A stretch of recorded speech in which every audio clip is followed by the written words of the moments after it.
My husband's brother's wedding planner called. Your husband canceled your invitation, but asked to keep the $40,000 deposit you paid. Excuse me? I asked, confused. Ma'am, you're not the bride, no, but I own the venue, the catering company, and the hotel chain they booked for guests. I'm calling to confirm the final details for the Henderson Walsh wedding, Mrs. Morrison. The vendor's voice carried routine professionalism that would shatter within minutes. However, we received some conflicting instructions from your husband yesterday. He indicated you would no longer be attending, but that the financial arrangements should remain unchanged. I felt my grip tighten on the phone as the implications crystallized. Scott had systematically removed me from Frank's wedding celebration while ensuring my $40,000 funding remained in place. The audacity of keeping my money while erasing my presence revealed a calculated betrayal that went far beyond simple family drama. I managed my voice, maintaining the professional composure that had served me through 15 years of building Morrison hospitality from nothing into a southwestern empire. Could you clarify exactly what financial arrangements my husband referenced? Before we continue, I want to thank you for joining me in sharing stories about finding your voice when others underestimate your worth.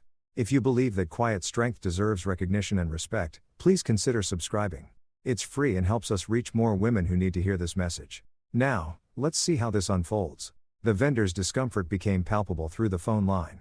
Well, Mrs. Morrison, he specifically mentioned the $40,000 deposit you provided for venue rental, catering, and hotel accommodations. He assured us that despite the guest list changes, those funds should remain allocated as originally planned. I set the phone on speaker and leaned back in my leather chair, staring out at the Phoenix skyline that stretched beyond my corner office windows, 32 floors below. The city hummed with morning traffic while my world reorganized itself around this new understanding of my marriage. Scott had orchestrated my exclusion while preserving access to my checkbook with the casual efficiency of a man who viewed his wife as a renewable resource rather than a human being. The quarterly report spread across my mahogany desk suddenly felt like evidence in a case I had been unconsciously building for years. Morrison Hospitality's latest figures showed revenue streams that exceeded most Fortune 500 companies, profit margins that made veteran investors envious, and a portfolio spanning 4 states. Yet, the man I had shared a bed with for 15 years still introduced me at social gatherings as his wife, who helped out with some event planning. Mrs. Morrison, are you still there? The vendor's voice carried genuine concern. Now, I want to emphasize that this situation feels highly irregular to our team. We've never encountered a scenario where the primary financial contributor was excluded from an event while their funding remained required. Thank you for bringing this to my attention, I replied, my tone carrying the authority that had negotiated hostile takeovers and impossible contracts. I will address this matter directly with my husband. After ending the call, I remained seated in my office sanctuary, surrounded by tangible evidence of achievements Scott's family had never bothered to understand. The Waterford Crystal coffee service I had purchased to celebrate acquiring my 10th venue gleamed in the morning light. Original Southwestern artwork worth more than most people's annual salaries decorated walls that bore witness to phone calls that shaped the hospitality industry across multiple states. My assistant had arranged today's schedule around 3 acquisition meetings that would expand Morrison Hospitality's influence into Nevada. These deals represented months of strategic planning, financial analysis, and relationship building that Scott dismissed as Teresa's little networking activities. The irony never escaped me that my employees, competitors, and industry colleagues treated me with professional respect that my own family had never demonstrated. I remembered the family dinner 3 weeks ago where this betrayal had been planted. Frank had announced his engagement to Sarah with obvious joy tempered by financial anxiety. The conversation around our dining room table had unfolded with painful predictability as Scott's relatives calculated the impossibility of affording their dream wedding. Frank makes decent money as an architect, Teresa had explained through tears. But with Sarah's student loans and the mortgage payments, there's nothing left for a proper celebration. She deserves better than a courthouse ceremony. But we're looking at maybe $5,000 total if we sacrifice everything else. I had listened quietly as they discussed creative budgeting strategies that would have been unnecessary if anyone had bothered to understand the scope of my business success. Bachelor party at a chain restaurant instead of a weekend retreat. Wedding dress from a discount outlet rather than a bridal boutique. Reception dinner at a community center with folding chairs and paper plates. Scott had participated in these discussions with the sympathetic concern of a caring brother, occasionally glancing my way with expectant looks that assumed I might contribute modest assistance through my industry connections. His assumptions never extended to recognizing that I could solve their entire financial dilemma with a check that represented less than 2 days of Morrison hospitality revenue. The conversation had continued for over an hour while I calculated the cost of giving Frank and Sarah everything they had dreamed of. Sunset Ridge Estate for the ceremony with its panoramic desert views and impeccable service standards. Copper Canyon Catering for a reception dinner that would create memories lasting decades. Desert Palm Resort for out-of-town guests, providing luxury accommodations that would make everyone feel genuinely pampered. $40,000 total, less than I had spent on the furniture arrangement in our living room, a sum that would transform their modest celebration into an experience worthy of the love they shared. When Teresa had approached me privately after dinner, her face streaked with tears as she asked if I knew vendors who might donate services for family, I had made the decision that would ultimately expose the true nature of my relationships. I had written the check that same evening asking only that my contribution remain anonymous because I believed the best gifts were those given without expectation of recognition or gratitude. I can handle the entire wedding cost, I had told her quietly in our kitchen while Scott watched television in the adjacent room. But I want this to stay between us. Frank and Sarah should enjoy their day without feeling indebted to family members. Teresa's relief had been overwhelming and genuine. She had embraced me with desperate gratitude, treating me like an answered prayer rather than recognizing the routine nature of this generosity for someone with my resources. Neither of us could have anticipated that this moment of family solidarity would eventually become the foundation for systematic betrayal. Now sitting in my office while processing Scott's casual disposal of our marriage vows, I understood that my anonymous generosity had created the perfect opportunity for exploitation. By keeping my contribution secret, I had enabled Scott to erase me from the celebration while preserving access to benefits I had provided. My desire to give without recognition had been transformed into a weapon for my own humiliation. The morning sun climbed higher beyond my windows, casting sharp shadows across financial reports that documented Morrison Hospitality's continued expansion into new markets. Within hours, my assistant would announce additional calls that would complete my understanding of how thoroughly my own family had betrayed the woman whose success funded their comfortable lifestyles. But for this moment, I sat quietly in the empire I had built, finally comprehending that real power whispers while insecurity shouts, and that I had been whispering far too long, while others shouted over achievements they could never match or even properly comprehend. My assistant's intercom buzzed again before I could fully process the vendor's revelation. "Mrs. Morrison, I have Diane from Desert Rose Wedding Planning holding online for she mentioned it was urgent regarding the Henderson Walsh event." The timing sent ice through my veins. 2 calls within 10 minutes about the same wedding could only mean catastrophe was unfolding in real time. I pressed the flashing button with fingers that had begun to tremble despite my efforts at professional control. Teresa Morrison speaking. "Mrs. Morrison, thank you for taking my call." Diane's voice carried the particular strain that wedding planners develop when navigating family disasters. "I find myself in an extremely delicate situation that requires your immediate attention. We received some rather conflicting instructions yesterday regarding your involvement in the Henderson Walsh celebration."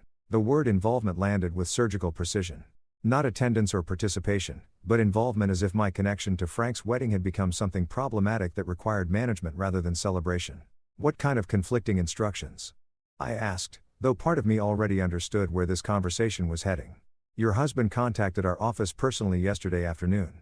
He requested that we remove your name from all guest lists, seating charts, and formal announcements. However, he was very specific about maintaining all existing financial arrangements exactly as originally established." The professional euphemisms could not disguise the brutal clarity of what Scott had orchestrated. He had systematically erased me from his brother's wedding while ensuring my $40,000 funding remained untouched. The calculated nature of this betrayal made it infinitely more devastating than any impulsive act of anger could have been. He also provided alternative contact information for all future wedding communications. Diane continued, her discomfort growing more apparent with each word. "We were instructed to direct all vendor coordination through Teresa Morrison rather than yourself.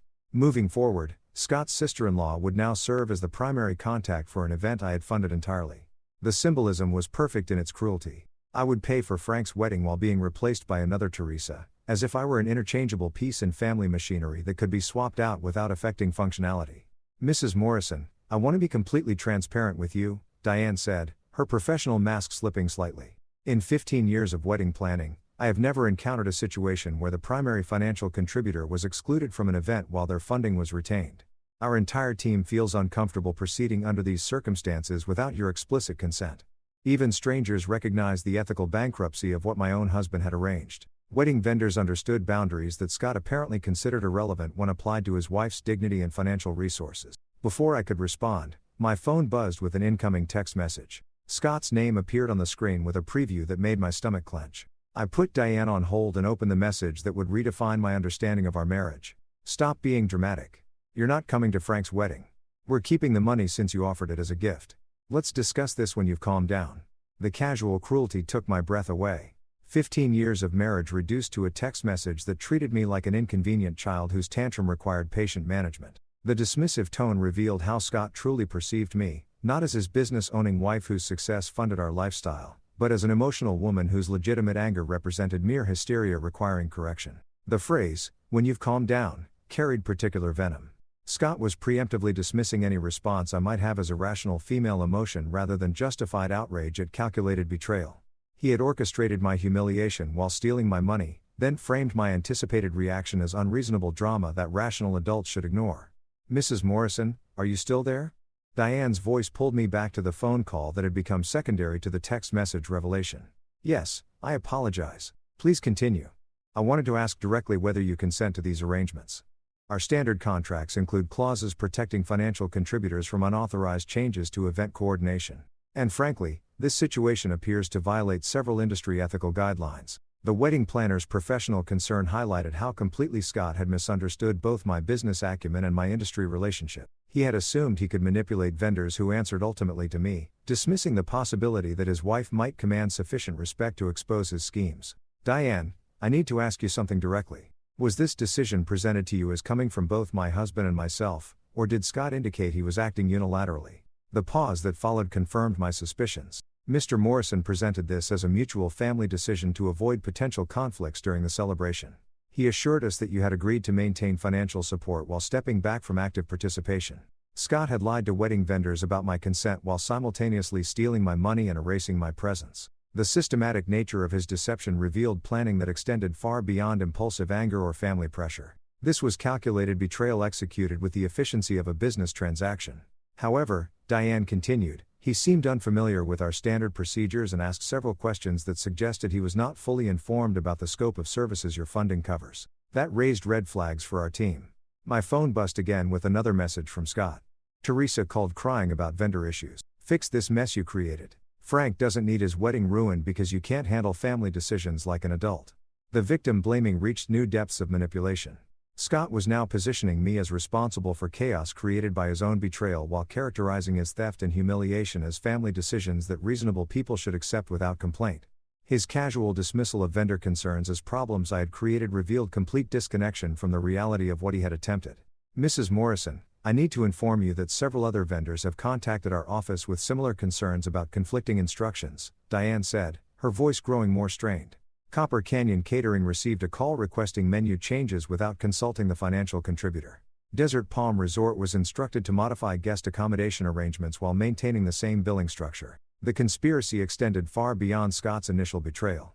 He had contacted every vendor associated with Frank's wedding, systematically erasing my involvement while preserving my financial obligations. The audacity of coordinating such extensive deception while characterizing my objections as drama revealed a level of manipulation I had never suspected him capable of achieving.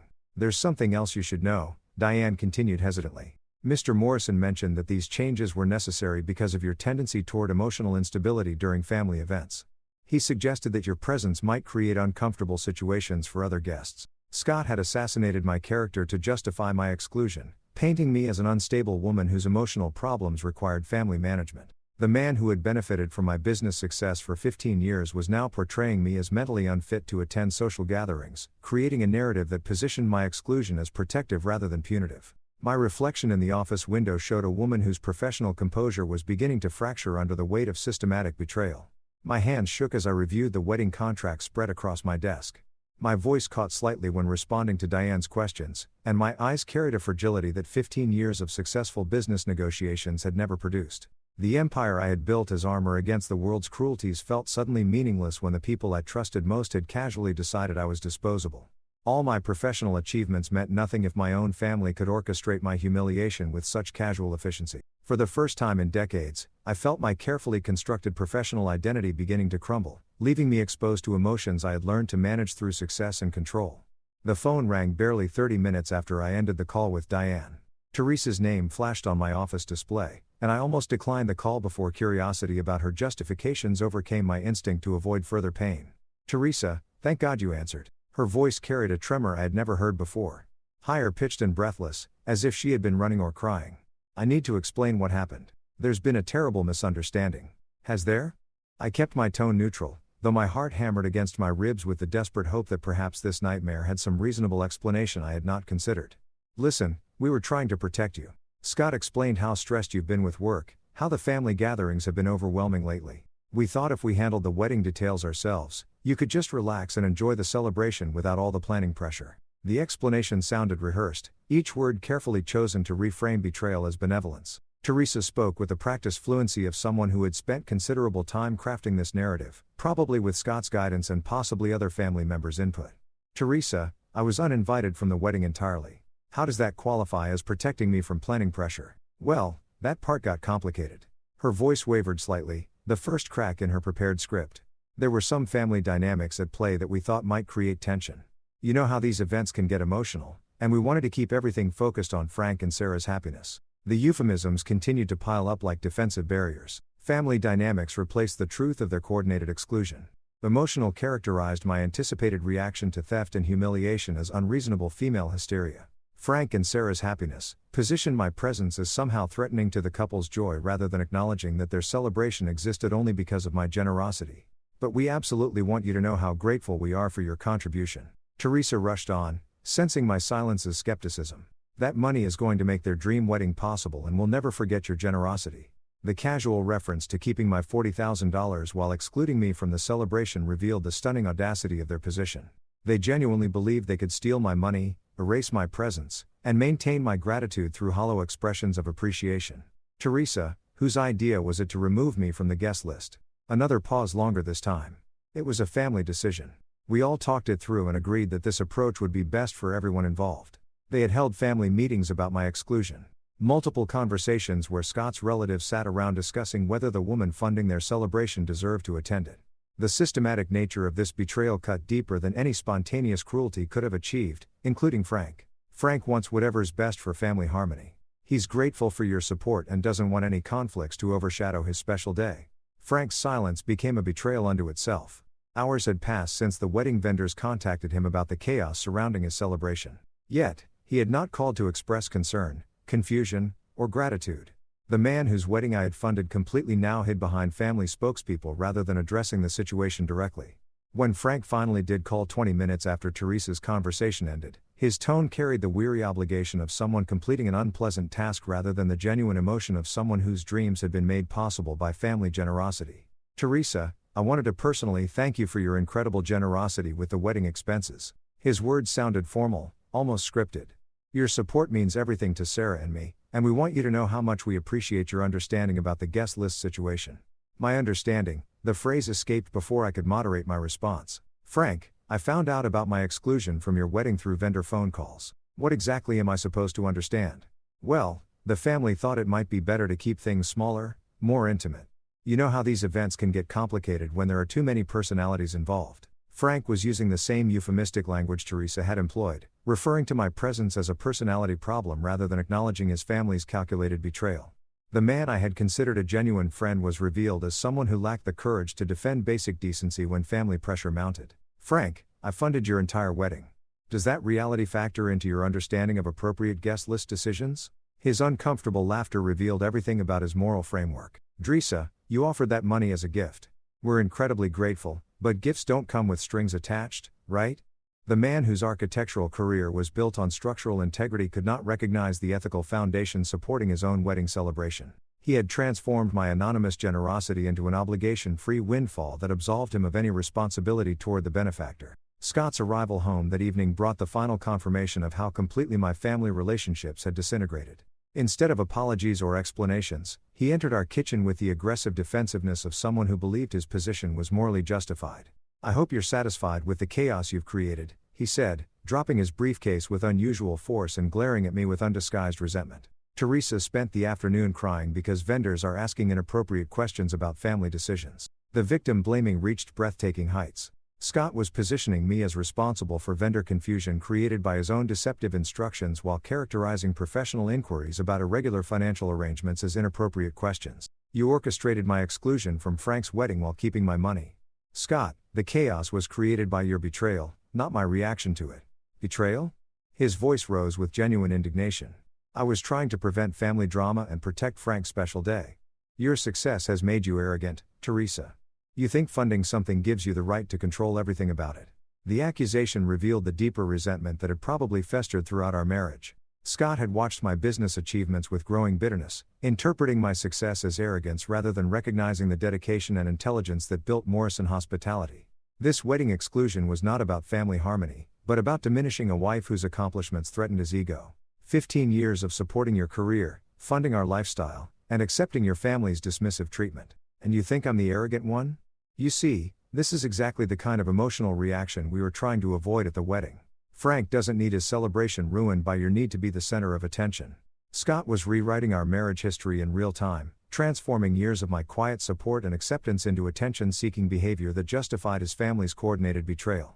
The man who had benefited daily from my success now painted me as a narcissist whose presence would ruin celebrations funded by her own generosity. That night, lying in our king-sized bed while Scott slept peacefully beside me, I confronted the devastating loneliness that follows betrayal by those we trust most completely. The silence stretched between us like an ocean filled with 15 years of shared memories that now felt like elaborate deceptions. My business empire, my financial independence, my reputation for integrity throughout the hospitality industry. None of these achievements mattered when facing the hollow recognition that my own family had secretly planned my exclusion while depending on my continued generosity. I had spent 15 years building bridges to people who were quietly preparing to burn them the moment I became inconvenient rather than useful. The darkness of our bedroom echoed with conversations I would never have again. Family gatherings where I would never feel welcomed. And the recognition that love I had believed unconditional was actually contingent on my continued invisibility. And financial accessibility. Morning brought no relief from the emotional devastation of the previous night. I woke to find Scott already gone, having left earlier than usual without explanation or goodbye. The emptiness of our kitchen felt different now. Charged with the knowledge that the man I had shared coffee with for 15 years viewed me as an obstacle to be managed rather than a partner to be respected. My phone showed 3 missed calls from Scott's mother, Margaret, along with a voicemail that carried the carefully modulated tone she reserved for family crises requiring diplomatic intervention. I poured coffee into my favorite mug, the one Scott had given me for our 5th anniversary, and prepared myself for what would undoubtedly be another exercise in family damage control. Teresa, darling, I hope you understand that family situations can become quite complicated. Margaret's recorded voice flowed with practiced smoothness. Scott mentioned there were some concerns about the wedding arrangements, and I wanted you to know that we all appreciate your generous contribution. Perhaps it would be best if we simply let bygones be bygones and focused on Frank's happiness. These sorts of misunderstandings tend to resolve themselves when everyone keeps the bigger picture in mind. The carefully chosen phrases revealed how thoroughly Scott had briefed his family about containing my reaction to their betrayal. Margaret spoke as if witnessing a minor disagreement between children rather than addressing the systematic theft and humiliation orchestrated by her son. Her suggestion to let bygones be bygones positioned my legitimate outrage as petty grievance-keeping that mature adults should abandon for the sake of family harmony. Scott's sister Jennifer called within the hour. Her approach slightly different but equally manipulative in its underlying assumption that my reaction was disproportionate to the offense committed. Teresa, I know family dynamics can be really challenging sometimes. Jennifer began with the patronizing sympathy she typically reserved for discussing difficult relatives. Scott explained that there were some tensions around the wedding planning, and honestly, these big events tend to bring out the worst in everyone. Maybe this is actually a blessing in disguise that lets you avoid all that wedding stress. The reframing continued with stunning audacity. Jennifer was characterizing my exclusion from Frank's wedding as a fortunate escape from unpleasant obligations rather than acknowledging the betrayal of trust and theft of money that had actually occurred. Her tone suggested that reasonable people would feel grateful for being spared the burden of attending celebrations they had funded. You know how emotional these occasions can get, especially when there are a lot of strong personalities involved, she continued, her voice carrying the subtle implication that I represented one of those problematic personalities requiring management. Frank and Sarah just want their day to be perfect, and sometimes that means making difficult choices about guest dynamics. Each family member who called employed variations of the same strategy. My exclusion became protection from stress. My financial contribution became a generous gift that should require no reciprocal consideration. My anger became emotional instability that threatened family celebrations. The sophistication of their coordinated response revealed extensive planning and consultation among Scott's relatives. The most disturbing call came from Sarah herself, Frank's fiancée, who demonstrated a level of calculated manipulation that suggested natural talent rather than coached behavior. Her voice carried precisely the right blend of innocence and gratitude to deflect responsibility while maintaining plausible deniability about her role in the conspiracy. Teresa, I wanted to personally thank you for being so understanding about the wedding arrangements. Sarah began with perfectly modulated warmth. I know these family events can get complicated, and your willingness to prioritize Frank's happiness over any personal concerns really shows what kind of person you are. The performance was flawless. Sarah managed to thank me for understanding decisions I had never consented to. While positioning my exclusion as evidence of my noble character, rather than acknowledging the betrayal that had actually occurred, she spoke as if I had voluntarily withdrawn from the celebration rather than being systematically erased by family conspiracy. Frank is so grateful for your generosity with the wedding expenses, she continued, her tone carrying just enough emotional weight to seem genuine without acknowledging the ethical implications of accepting money from someone they had excluded. He keeps saying how lucky we are to have family members who care more about our happiness than their own recognition. The subtle dig at my supposed need for recognition revealed how thoroughly Scott had briefed his future sister-in-law about my character flaws. Sarah was implying that my objection to theft and humiliation stemmed from wounded vanity rather than legitimate outrage at betrayal. She had transformed my anonymous generosity into evidence of attention-seeking behavior that justified their coordinated exclusion. In stark contrast to the family betrayal, my business relationships proved their worth through unwavering professionalism and loyalty. My assistant spent hours discreetly investigating the vendor connections, mapping the web of companies that ultimately traced back to Morrison Hospitality's various holdings. My legal team reviewed contract obligations with the thoroughness I had come to expect from professionals who understood their reputations depended on competent service. Most telling was the response from Marcus Chin, my closest business partner and the man who had helped structure some of Morrison Hospitality's most complex acquisitions. When I explained the situation during our regularly scheduled call, his reaction carried none of the diplomatic equivocation that characterized my family's responses. "Teresa, that's completely unacceptable behavior," Marcus said without hesitation. "I don't care what family dynamics were involved. You don't take someone's money and then exclude them from the event. That's fraud, plain and simple." His straightforward moral clarity highlighted the twisted ethical framework my family had adopted to justify their actions. The people I paid for professional services demonstrated more integrity and loyalty than blood relatives who had benefited from my generosity for years. "Have you considered that this might be strategic rather than merely cruel?" Marcus continued his business acumen, cutting through the emotional confusion that family betrayal creates. "Excluding you while keeping your funding sends a very specific message about your place in their hierarchy. You're valuable for resources but not worthy of inclusion in celebrations." His analysis illuminated what I had been struggling to understand. This was not random cruelty or impulsive family drama, but calculated degradation designed to establish permanent boundaries. They were teaching me that I could fund their happiness, but should never expect to share in it. The sophistication of their emotional manipulation revealed years of resentment and planning I had never recognized. The pattern became clearer as additional family members contacted me throughout the week. Each conversation followed the same script. My exclusion became protection. My funding became generous gifting that required no reciprocal consideration. My anger became emotional instability that reasonable people should ignore for the sake of family harmony. They had all known about the plan. Scott's parents, his siblings, even distant relatives who rarely involve themselves in family affairs had been consulted about my exclusion while my funding was preserved. The entire extended family had participated in deciding that I was expendable, that my contributions were welcome while my presence was problematic. The realization settled over me like cold water. I had spent 15 years believing I was building relationships with people who valued my presence in their lives. Instead, I had been cultivating dependencies among people who viewed me as a convenient resource to be managed and manipulated according to their needs.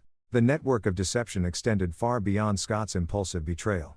This was systematic exclusion coordinated by an entire family who had decided that my money was welcome while my company was not.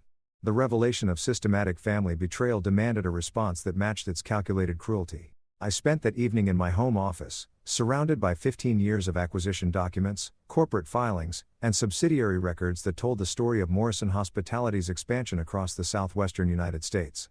My legal team worked remotely through the night, mapping connections I had never considered in their totality.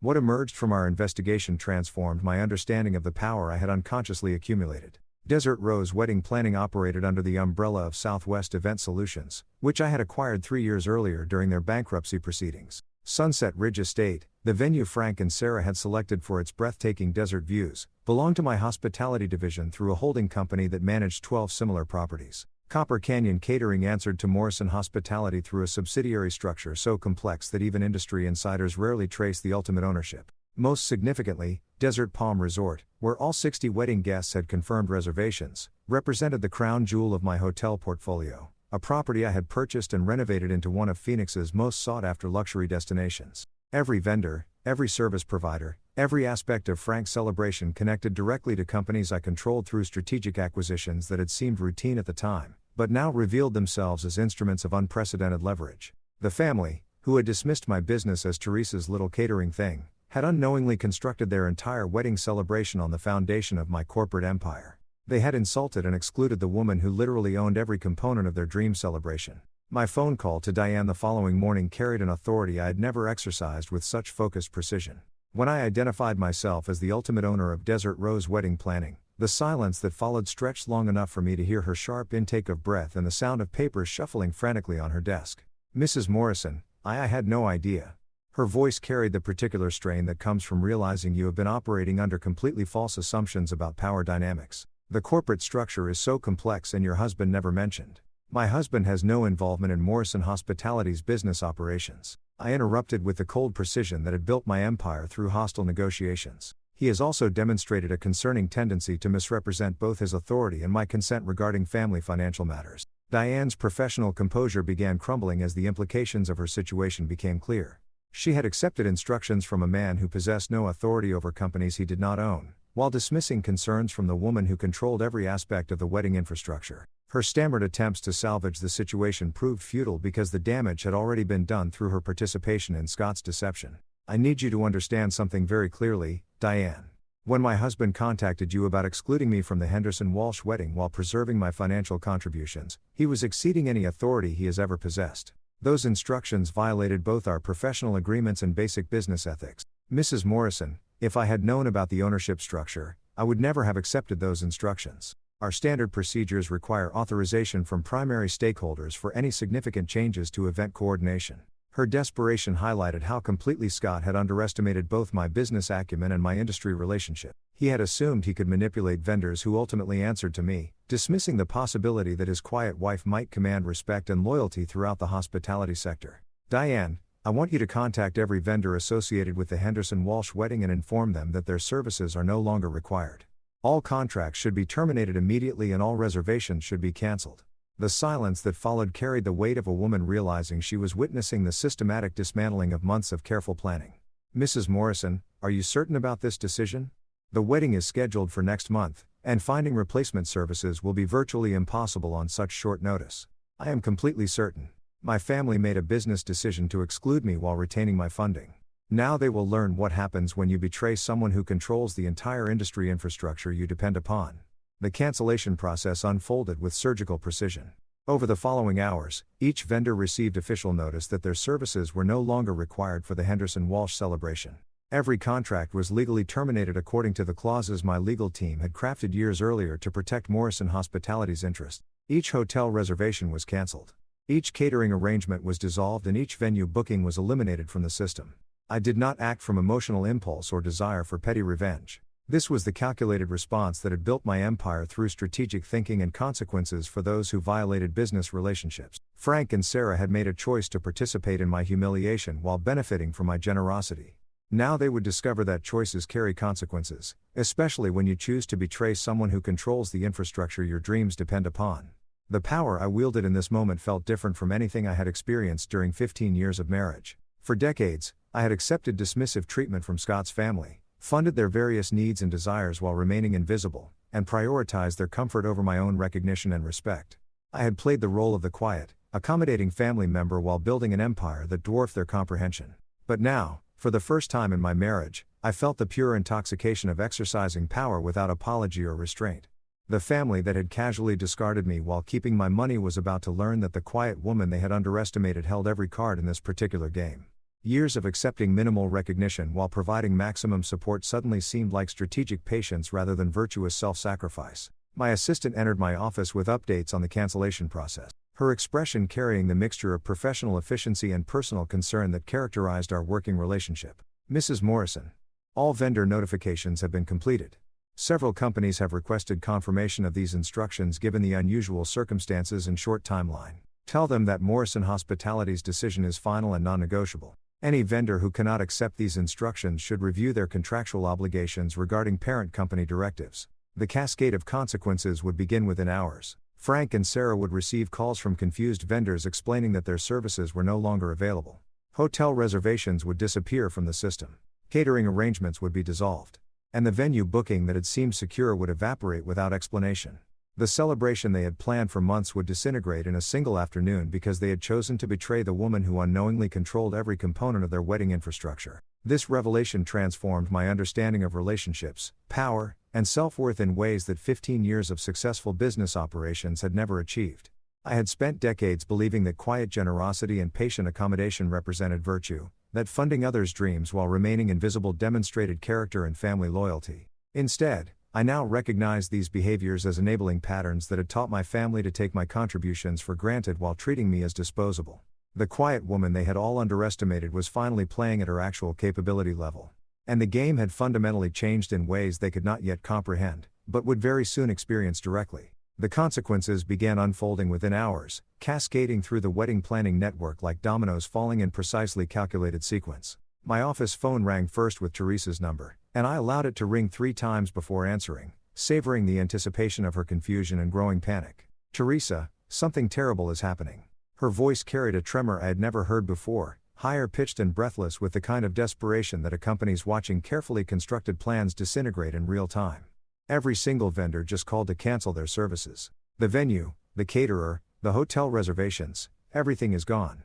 I maintained professional composure while noting the delicious irony that she was calling the woman they had excluded for help with problems created by that very exclusion. "That sounds extremely concerning, Teresa. Have the vendors provided any explanation for these cancellations?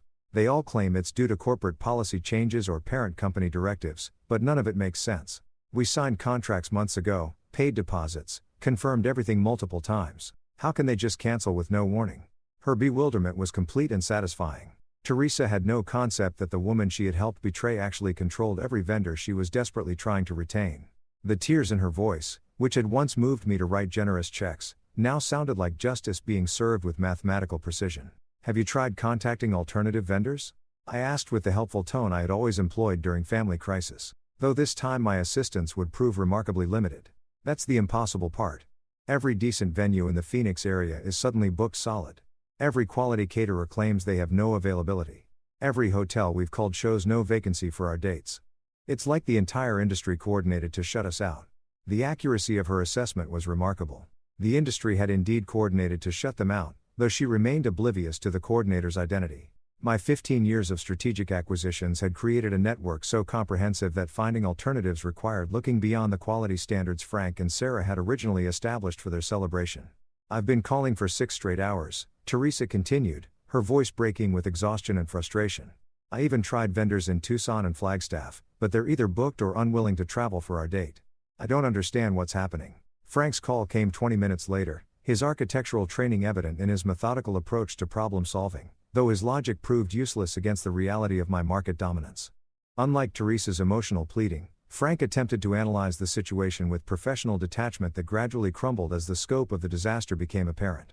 "Teresa, I need to ask you something directly," Frank began with the measured tone he used for client consultations. "Do you have any idea why every vendor associated with our wedding would suddenly cancel their services on the same day?" "That does seem like an unusual coincidence," I replied, maintaining the helpful family member persona that had served me well for 15 years. "Have you considered whether someone with significant industry influence might have reasons for these actions?" The pause that followed stretched long enough for me to hear him processing the implications of my suggestion. Frank was intelligent enough to recognize that such coordinated cancellations required substantial power and organization, though he had not yet connected these requirements to his quiet sister-in-law, who supposedly ran a small catering business. "Are you suggesting that someone is deliberately sabotaging our wedding?" His voice carried growing alarm as the possibility of intentional interference replaced his initial assumption of unfortunate coincidence. Who would have both the motivation and the capability to coordinate something like this? "I wouldn't want to speculate about motivations," I said carefully. "But the capability part is interesting. This level of coordination would require someone with extensive connections throughout the hospitality industry. Someone whose influence extends across multiple vendor categories." Frank's silence suggested he was beginning to understand that his wedding had been targeted by someone with resources and reach far beyond typical family drama. The man who designed buildings was finally grasping that his celebration had been systematically demolished by an architect of consequences he had never bothered to acknowledge. Scott's response proved far less analytical and infinitely more revealing about his true character when faced with situations beyond his control. His calls began with the dismissive authority he had always employed when my business activities inconvenienced his family plans. But his tone shifted rapidly as he realized that his usual tactics would prove inadequate for this crisis. "Teresa, you need to fix this mess immediately," Scott commanded during his first call, his voice carrying the entitled assumption that I would naturally prioritize solving problems created by his betrayal. "Frank is in full panic mode, and Teresa hasn't stopped crying for hours. Whatever game you're playing needs to stop right now." The casual characterization of systematic consequences as games revealed how completely Scott misunderstood both the situation and my response to his orchestrated humiliation. He genuinely believed that his wife's reaction to theft and betrayal represented childish behavior that reasonable adults should ignore rather than recognizing it as the calculated exercise of legitimate power. "I'm not playing any games, Scott. I'm simply allowing natural consequences to unfold when people make choices about betraying family members who have been generous with them. Natural consequences." His voice rose with genuine indignation. "You're destroying Frank's wedding out of spite because your feelings got hurt. This is exactly the kind of emotional instability we were trying to avoid by keeping you away from the celebration." The victim blaming reached stunning heights as Scott transformed his theft and betrayal into evidence of my mental health problems. He had orchestrated my exclusion while stealing my money, then characterized my response as proof that his original decision was justified. The circular logic would have been impressive if it were not so morally bankrupt. "Scott, you excluded me from a wedding I funded completely while keeping my $40,000. If you can explain how that represents reasonable family behavior, I'm willing to listen. You offered that money as a gift, Teresa. Gifts don't come with strings attached, and they don't give you the right to control other people's celebrations. Your success has made you think you can buy your way into situations where you're not wanted." The accusation revealed resentments that had probably festered throughout our marriage. Scott viewed my business achievements as arrogance rather than recognizing the dedication and intelligence that built Morrison Hospitality from nothing into a regional empire. This wedding crisis was not about family harmony, but about diminishing a wife whose success threatened his ego and challenged his assumptions about domestic power dynamics. Within 48 hours, word began spreading through Phoenix's hospitality community that Teresa Morrison was exercising the full scope of her considerable influence. Vendors who had treated me with routine professionalism suddenly understood they had been dealing with industry royalty, whose quiet demeanor had masked unprecedented market control. Competitors who had underestimated Morrison Hospitality began reassessing their market position and their relationship strategies with someone they had not realized was a major power broker. My assistant fielded calls from industry colleagues seeking to understand the implications of the Henderson-Walsh cancellations for their own business relationship. Hotel managers who had accepted routine booking requests now recognized they had been dealing with the owner of competing properties. Catering companies that had viewed Morrison Hospitality as another regional player suddenly understood they were operating in markets dominated by a competitor whose influence they had never recognized. The quiet woman who had preferred anonymous generosity was revealing the true scope of her empire.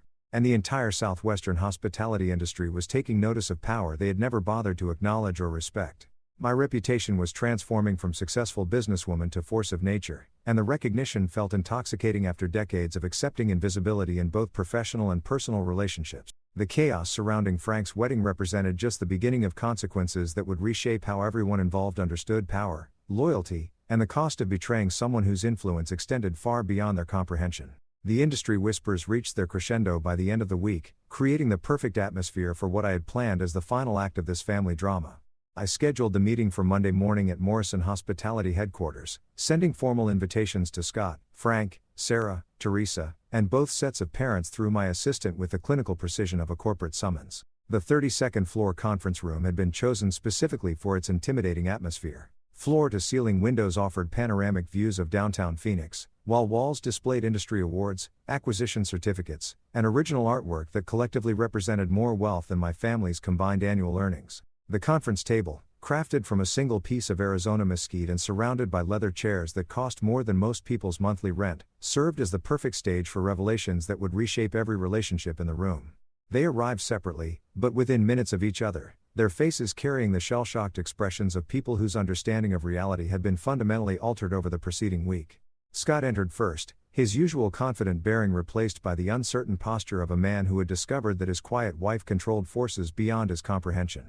His pale complexion and the slight tremor in his hands revealed how thoroughly the recent revelations had shaken his assumptions about domestic power dynamics. Frank and Sarah followed, both wearing the careful neutrality of people attempting to navigate a crisis they still did not fully understand. Frank's architectural training was evident in how he studied the conference room, taking note of details that spoke to wealth and influence he had never associated with his sister-in-law.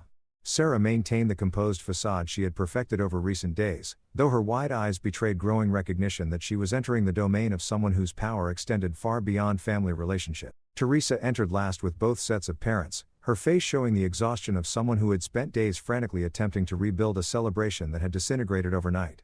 The woman who had participated in my betrayal now confronted the reality that her search for alternative vendors had been futile because the woman she had helped exclude controlled the infrastructure she desperately needed.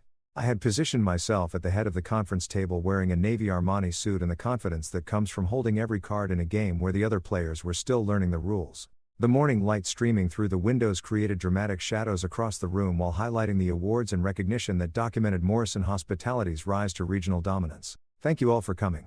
I began with a professional tone I reserved for high-stakes negotiations. I believe we have several important matters to discuss regarding recent events and their implications for our family relationships. The silence that followed was profound and satisfying. These were the same people who had talked over me at dinner tables for years, dismissing my business opinions while celebrating achievements that palled beside my own accomplishments. Now they sat in my conference room surrounded by tangible evidence of influence they had never bothered to acknowledge. Finally understanding that the quiet family member held absolute power over their immediate situation, Frank broke the family's coordinated defense with words that surprised me in their directness and apparent sincerity. He stood slowly, looked me directly in the eye, and spoke with a steady voice I remembered from our better family moments before this crisis had revealed everyone's true character. Teresa, I want to apologize not just for myself, but for all of us. What we did was completely inexcusable.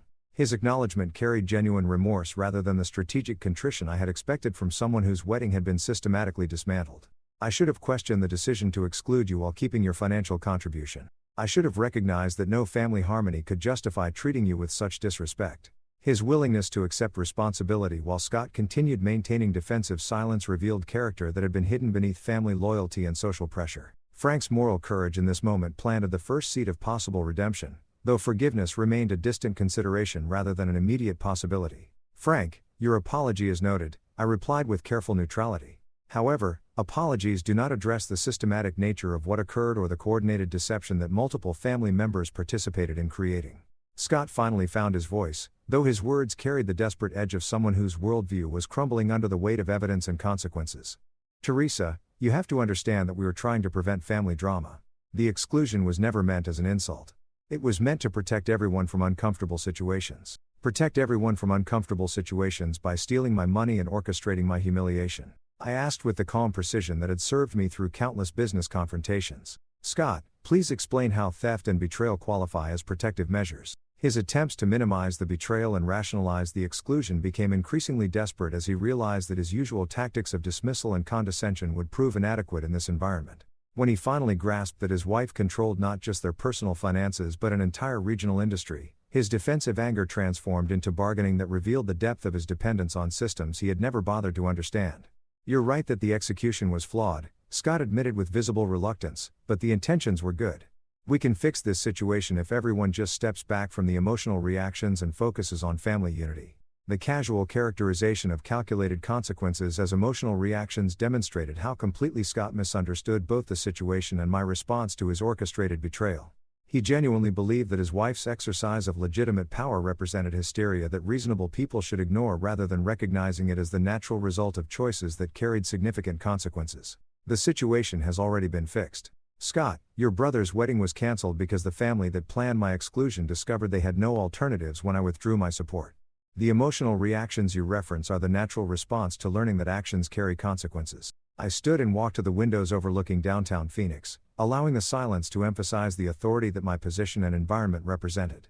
The city stretched below us, much of its hospitality infrastructure unknowingly controlled by the woman Scott's family had dismissed as running a small catering business. However, I am prepared to offer terms for resolution that will allow Frank and Sarah to proceed with their celebration, albeit under conditions that reflect the new reality of our family relationships. The room held its collective breath as I outlined requirements that would reshape every assumption they had maintained about power, respect, and accountability within our extended family structure. The terms were not negotiation starting points, but non-negotiable conditions that reflected the cost of betraying someone whose influence extended far beyond their comprehension.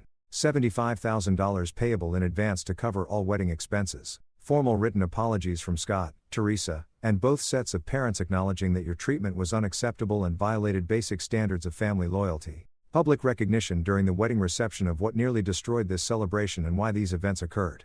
The financial requirement represented nearly double the original wedding cost, while the public acknowledgement would ensure that every guest understood the consequences of betraying family members whose generosity had been taken for granted for years. These terms are final and non-negotiable. You have 48 hours to decide whether Frank and Sarah will have their wedding under these conditions or whether they will be explaining to 60 guests why there is no celebration at all.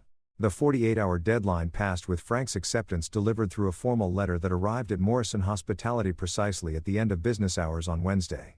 His handwriting carried the careful precision of an architect who understood that some structures require complete reconstruction rather than simple repairs. The $75,000 appeared in my business account the following morning, accompanied by written apologies from each family member that ranged from Frank's genuinely contrite acknowledgement to Scott's grudging admission of poor judgment. 4 weeks later, I stood in the main hall of Canyon View Lodge, overseeing final preparations for what had transformed from Frank and Sarah's original vision into something entirely different yet undeniably beautiful. The venue represented one of Morrison Hospitality's smaller properties nestled against the desert foothills with panoramic mountain views that created natural magnificence no amount of money could purchase or replicate. The guest count had been reduced from 60 to 40, forcing focus on genuine relationships rather than social performance and obligation. Each invitation had been carefully reviewed to ensure that only people who truly mattered to Frank and Sarah would witness their union. The elimination of peripheral guests and acquaintances created an intimacy that the original celebration would never have achieved despite its greater expense and elaborate planning. Every detail reflected my aesthetic vision rather than the ostentatious display Frank and Sarah had initially envisioned. Elegant simplicity replaced the gaudy excess they had originally planned. With desert wildflowers arranged in understated centerpieces that complemented rather than competed with the natural landscape. The reduced budget had paradoxically produced a more sophisticated celebration, one that emphasized the significance of the commitment being made rather than the wealth being displayed. My assistant approached with the final vendor confirmations, each document bearing the signatures of service providers who now understood they were working directly for Morrison Hospitality rather than through intermediary planners. The shift in their demeanor had been remarkable to observe. Vendors who had treated me with routine professionalism now provided the difference typically reserved for industry leaders whose influence could make or destroy regional businesses. Mrs. Morrison, the catering team has confirmed all final menu adjustments, and the photographer understands that you will be reviewing all images before release. My assistant reported with the efficiency I had come to expect from staff who recognized they worked for someone whose power extended far beyond what most clients could wield. The transformation in how Phoenix's hospitality community regarded me had been profound and gratifying. Word had spread throughout the industry about the quiet mogul who had nearly canned a family wedding over betrayal. With the story growing in dramatic detail through each retelling, competitors who had underestimated Morrison Hospitality now approached me with the careful respect reserved for forces of nature that could reshape market conditions through single decisions. The incident had elevated my professional reputation from successful businesswoman to industry legend. Though the cost in family relationships remained to be determined, my willingness to exercise power when betrayed had sent clear messages throughout the community about the consequences of crossing Teresa Morrison, whether in business dealings or personal relationships. During the cocktail hour, I observed Frank moving through the smaller gathering with visible relief rather than the stress that had characterized his behavior during the original planning process. The reduced guest count allowed him to engage meaningfully with each person present rather than performing social obligations for acquaintances who attended celebrations primarily for networking opportunities. Sarah appeared genuinely radiant in a simpler dress that suited the intimate venue better than the elaborate gown she had originally selected. The woman who had maintained plausible deniability throughout the crisis now carried herself with the careful gratitude of someone who understood that her wedding existed only because of forgiveness she had not necessarily earned but desperately needed. When Frank stood to address the gathering during dinner, his words carried weight that transcended typical wedding reception speeches. The man who had found moral courage to acknowledge wrongdoing continued demonstrating character growth that distinguished him from family members who remained focused on minimizing their accountability. Before Sarah and I exchange our vows, I want to acknowledge someone whose generosity and forgiveness made this celebration possible despite our family's serious failures. Frank began, his voice carrying across the intimate gathering with genuine emotion rather than performed gratitude. Teresa Morrison did not just fund our wedding. She preserved our family's integrity when we had abandoned it ourselves. Her willingness to rebuild what we had destroyed through our selfishness and betrayal represents character that we should all aspire to emulate. The applause that followed was sustained and genuine rather than the polite acknowledgement I had grown accustomed to at family events. Even guests who had not been privy to the complete story understood that something significant had occurred, that the woman being recognized had demonstrated extraordinary grace under circumstances that would have justified much harsher consequences. Frank continued with specific acknowledgement of my sacrifice and character that represented public vindication I had never demanded but had always deserved. Teresa taught us that real strength is not about dominating others, but about using power responsibly when others fail to show basic respect and decency. Sarah stood from the head, her eyes bright with emotion that appeared genuine rather than strategic. The bride who would build her marriage on the foundation of my forgiveness finally seemed to understand the gravity of what her family had nearly destroyed through their calculated betrayal. "I want to publicly apologize for our family's treatment of Teresa," Sarah said, her voice carrying enough emotional weight to suggest authentic learning rather than performed contrition. "We responded to extraordinary generosity with disrespect and betrayal. We accepted her money while excluding her presence, which represents a moral failure that I will remember for the rest of my life." Her admission of family accountability in front of wedding guests created the public recognition of wrongdoing that private apologies could never have achieved. The woman who had maintained careful neutrality throughout the crisis was finally acknowledging the ethical bankruptcy of their coordinated exclusion while accepting my funding. "Teresa did not just save our wedding," Sarah continued, tears now visible on her face. "She taught us about treating people with the dignity they deserve regardless of whether they can benefit us. I hope that our marriage will demonstrate the kind of integrity and loyalty that she has shown to our family despite having every reason to abandon us completely." As the evening progressed, I found myself genuinely enjoying the celebration for the first time in recent memory. The intimate gathering allowed for meaningful conversations rather than superficial social interactions, while the knowledge that every detail existed on my terms created satisfaction that mere attendance could never have provided. Scott remained notably subdued throughout the evening, his usual dominant personality replaced by the careful behavior of someone who had learned that his assumptions about family power dynamics required fundamental revision. The man who had dismissed my achievements for 15 years now moved through my rebuilt celebration with the recognition that his wife controlled forces he had never bothered to understand or respect. The mountain sunset created a natural backdrop for Frank and Sarah's first dance, painting the desert sky in colors that no decorator could replicate or improve upon. The celebration was beautiful, elegant, and meaningful in ways that their original plans would never have achieved. Despite costing nearly double and requiring public acknowledgement of family failures that would be remembered long after the dancing ended. The sun was barely visible through our kitchen windows when Scott appeared the next morning, carrying an expensive bouquet of white roses and wearing the haggarded expression of a man who had spent the night rehearsing apologies. His formal attire from the wedding still wrinkled from what appeared to be a sleepless night, and his eyes carried the particular exhaustion that comes from finally understanding the magnitude of consequences you had not anticipated. "Teresa, we need to talk about us, about what comes next." His voice carried the careful modulation of someone who had practiced these words repeatedly, though the underlying desperation remained impossible to disguise. "I know I made serious mistakes, but we have been together for 15 years. That history has to count for something in how we move forward from this situation." I continued preparing my morning coffee with the same methodical precision I had employed throughout our marriage, measuring grounds and water with the attention to detail that had built Morrison Hospitality from nothing into a regional empire. The familiar routine provided stability while I processed the surreal experience of my husband pleading for forgiveness in the kitchen where we had shared thousands of ordinary moments over the past decade and a half. 15 years, I repeated, testing the weight of those words against the reality of what had occurred. 15 years during which you benefited from my success while treating my achievements as insignificant hobby activities. 15 years of accepting your family's dismissive treatment while I funded their various needs and desires. 15 years that culminated in you stealing my money while orchestrating my public humiliation. Scott set the roses on our granite countertop with the careful movements of someone who understood that grand gestures would prove inadequate for the damage he had inflicted. "I understand you're angry and you have every right to be upset about how the wedding situation was handled. But Teresa, we can work through this. Marriage counseling, whatever you need. We built a life together that matters more than any single mistake."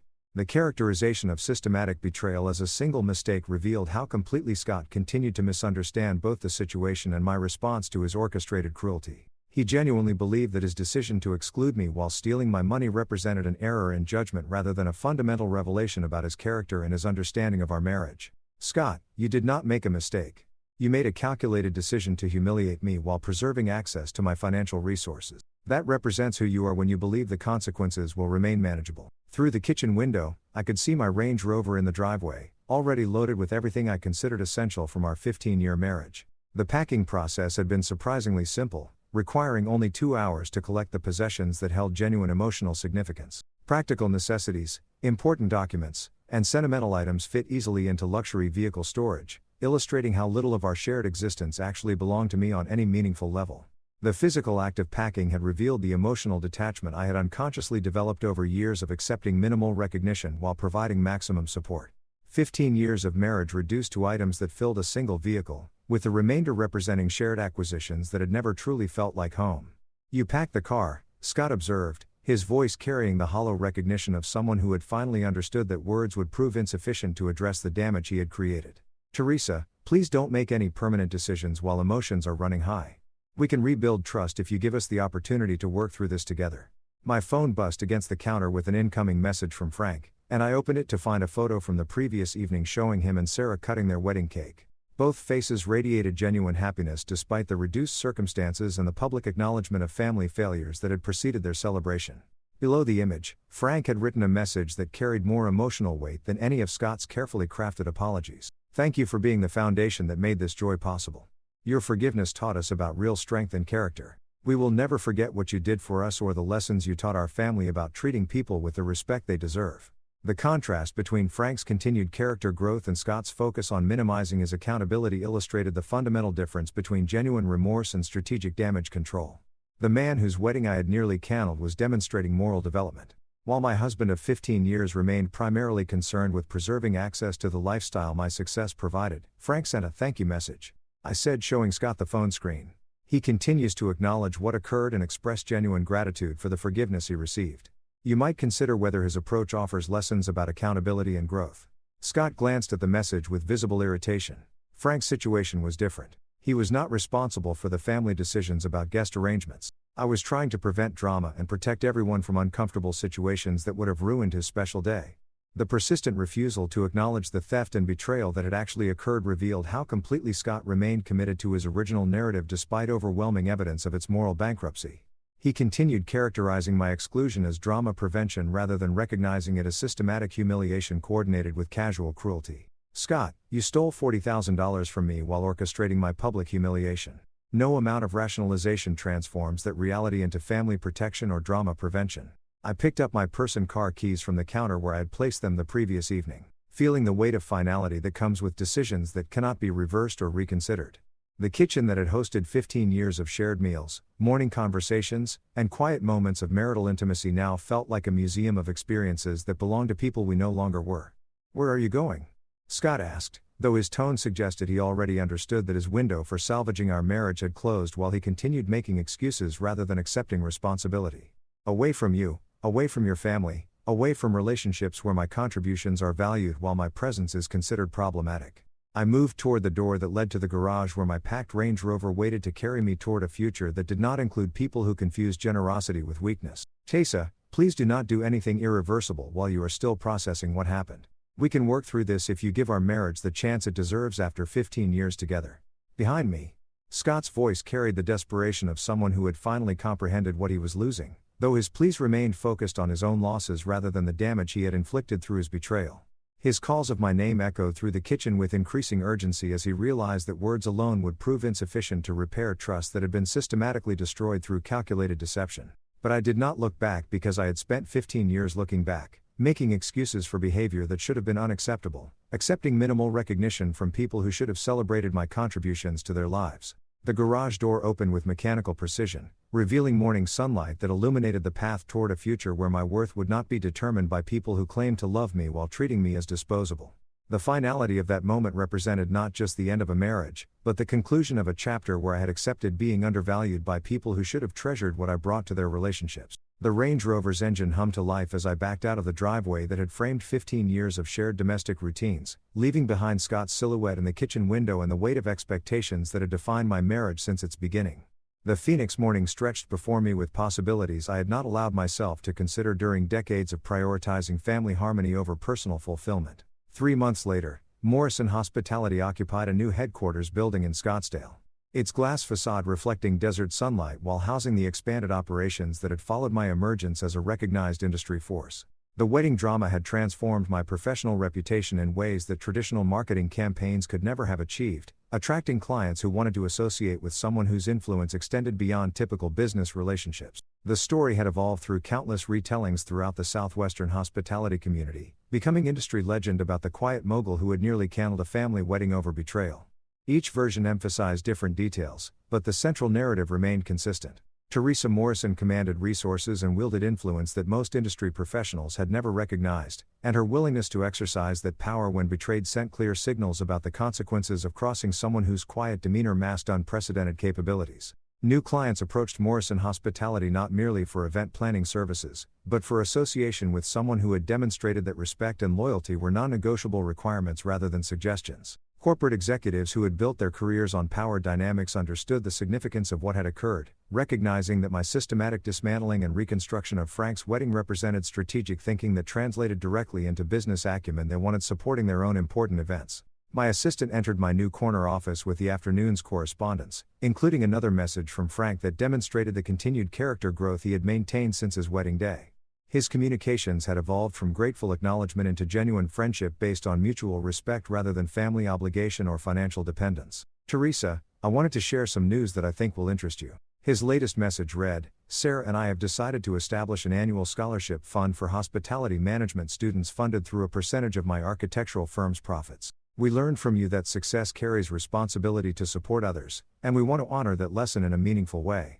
The contrast between Frank's continued moral development and Scott's increasingly desperate attempts at reconciliation illustrated the fundamental difference between people who learn from consequences and those who simply endure them. While Frank transformed his experience into positive action that would benefit future generations, Scott remained focused on minimizing his accountability while seeking restoration of privileges he had forfeited through betrayal.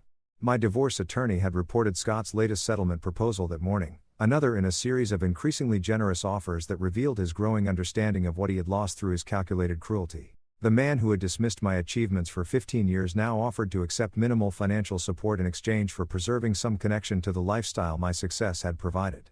Living alone in my new Scottsdale residence had initially challenged assumptions I had maintained about solitude and companionship throughout my adult life. The silence I had feared would feel overwhelming instead provided space for reflection and decision-making that had been impossible during years of accommodating other people's needs and expectations. My homes, my businesses, and my relationships now reflected standards I established rather than compromises I accepted to maintain family harmony. The peace that came from being surrounded by people who could not casually dismiss or betray me proved more satisfying than the companionship I had shared with individuals who treated my contributions as entitlements rather than gifts. 15 years of accepting minimal recognition while providing maximum support had ended, replaced by solitude that honored my worth rather than diminishing it through constant accommodation of people who confused generosity with weakness. Evening brought another ritual I had developed since leaving Scott. Reviewing Morrison Hospitality's expanding portfolio while enjoying wine from my private collection in the quiet of my home office. The numbers continued reflecting growth that exceeded projections, driven partly by the enhanced reputation that family drama had inadvertently created throughout the industry. The intercom announced a call from Marcus Chin, my business partner, who had become one of the few people whose counsel I sought on matters extending beyond professional concerns. His perspective on the wedding situation had proved invaluable during weeks when family emotions threatened to cloud business judgment. Teresa, I wanted to update you on something interesting. Marcus began with the enthusiasm he reserved for particularly satisfying business developments. 3 of our major competitors have approached me about potential partnerships or acquisitions. Apparently, your demonstration of market control during the wedding situation has made them reconsider their strategic positions relative to Morrison Hospitality. The competitive landscape had shifted in response to revelations about my actual market share and willingness to exercise that influence when circumstances warranted decisive action. Companies that had previously viewed Morrison Hospitality as another regional player now understood they were operating in markets dominated by someone whose quiet approach had masked unprecedented consolidation of industry resources. More significantly, Marcus continued, 2 major hotel chains have contacted us about management contracts for their southwestern properties. They specifically mentioned wanting to work with someone who demonstrates the kind of strategic thinking and decisive leadership you showed during your family crisis. The transformation from successful businesswoman to industry legend continued generating opportunities that validated decisions I had made during the most difficult period of my personal life. The family drama that had nearly destroyed relationships had instead strengthened my professional position in ways that traditional business strategies could never have accomplished. As months passed, the story of Frank and Sarah's wedding became family folklore. Though different listeners extracted different lessons from the experience. Some family members learned about the dangers of underestimating quiet strength and the importance of treating people with respect regardless of their position in social hierarchy. Others discovered that actions carry consequences even when those consequences are delayed by years of patient accommodation. A few relatives recognized that my transformation from invisible family financial resource to recognized matriarch represented justice rather than revenge. The natural result of people finally seeing clearly what had always been true about power dynamics they had chosen to ignore or misunderstand. The silent empress had always existed within Morrison Hospitality's expanding empire and my carefully constructed professional relationships. She had simply required the right circumstances to emerge from behind the accommodating persona I had maintained during decades of prioritizing family harmony over personal recognition. Those circumstances had arrived through Scott's betrayal and his family's coordinated cruelty, creating the catalyst necessary for relationships and reputations to align with realities that had been carefully concealed behind quiet generosity and patient support for people who had never deserved such consideration. The desert sunset painted my office windows with colors that money could not purchase, while illuminating a future that finally reflected my actual capabilities rather than others' limited expectations of what the quiet woman could achieve when she stopped accepting less than she deserved.